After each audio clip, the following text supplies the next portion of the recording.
Ouah, combat de boxe. Hey, salut les amis, c'est Kika, vous allez comprendre pourquoi je fais ça, parce qu'on va parler du film Godzilla contre Kong. Voilà, donc résumé, c'est la grosse bataille que tout le monde attendait. Godzilla va se taper la gueule contre Kong, car ils s'aiment pas, jusqu'à ce qu'un autre gros méchant arrive et que du coup, ils vont s'allier pour le battre, mais sans pour autant s'aimer. Voilà.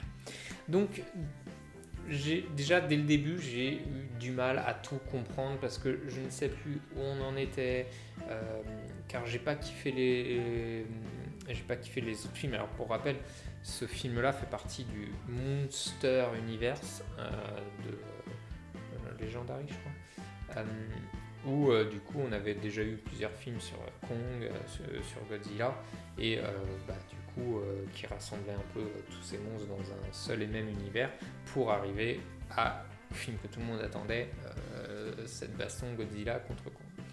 Du coup, les autres films, je les ai vus, je les ai plutôt bien aimés, mais du coup, ça faisait très très longtemps que je les avais vus, je me rappelais plus trop où c'était et tout, donc ce début de film, t'es un peu largué parce que tu te dis, attends putain, c'était quoi les autres, pourquoi lui il est là-dedans, pourquoi c'est comme ci, pourquoi c'est comme ça. Donc voilà. Ensuite, je trouve qu'il y a beaucoup de problèmes de taille de monstres et de logique. Voilà.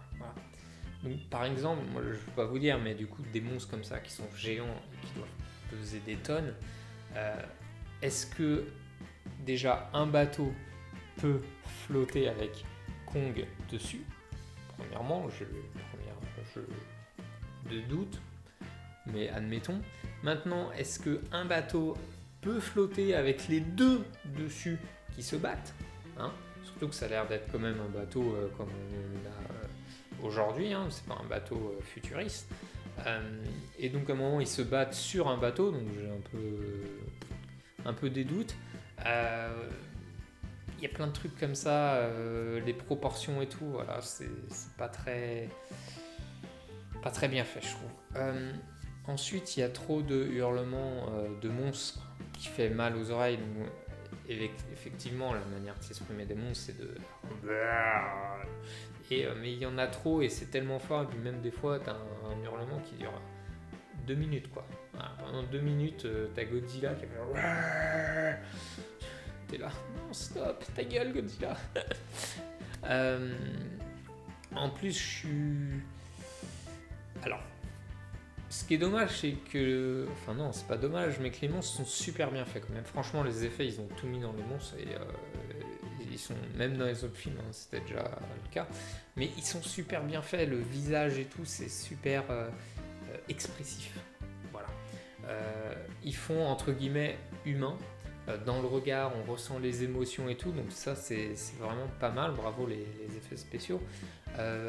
Même si je suis pas fan du look de Godzilla parce que je trouve qu'il a une tête qui est beaucoup trop petite par rapport au reste du corps.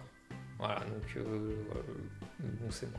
Et du coup, tout le film, les sons avec les cris des monstres m'ont énormément dérangé parce qu'il y en a trop et que c'est des sons et des cris qui font mal aux oreilles.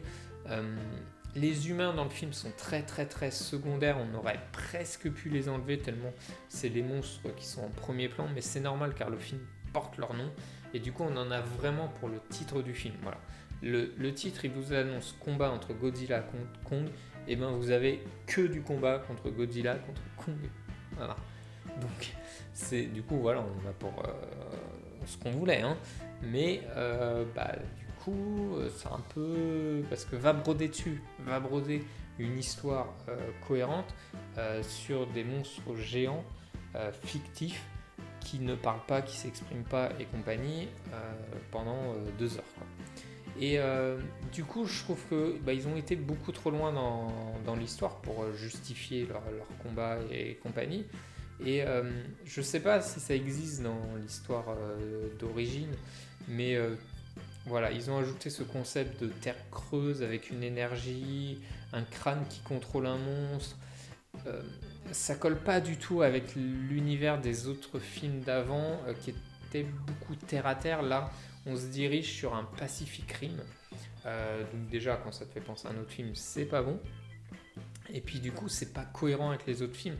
C'est même si ça peut se comprendre, mais je sais pas, c'est mal amené. En plus, t'as un Kong qui est esclave pratiquement des humains, tu sais pas pourquoi. Voilà, c'est chelou. Donc tu dis non mais attends, c'est un monstre. Le mec, l'humain, il peut le dégager, il est leur esclave. C'est pas cohérent. Mais bon, voilà, le film se résume à un gros monstre contre un gros monstre. Voilà. C'est un peu un combat de ring, un combat de boxe dans un ring. Et après, beaucoup de trucs un peu bizarres, incohérents, un peu tirés par les cheveux. Donc, à un moment, on a Kong qui se recharge à l'électricité, qui prend des armes magiques, avec une énergie un peu chelou, la terre qui est creuse et qui contient une autre terre. Stop. Donc du coup je donne une note de 2 à ce film, très déçu parce que il était beaucoup attendu. Voilà, c'était un peu le Avengers des monstres. Et voilà, grosse déception. Du coup, dites-moi vous en commentaire ce que vous avez pensé de ce film. N'hésitez pas à liker, commenter, partager et tout. N'oubliez pas, ceci n'est que mon avis. Et moi, je vous dis à la prochaine pour une autre vidéo, les amis. Bye bye.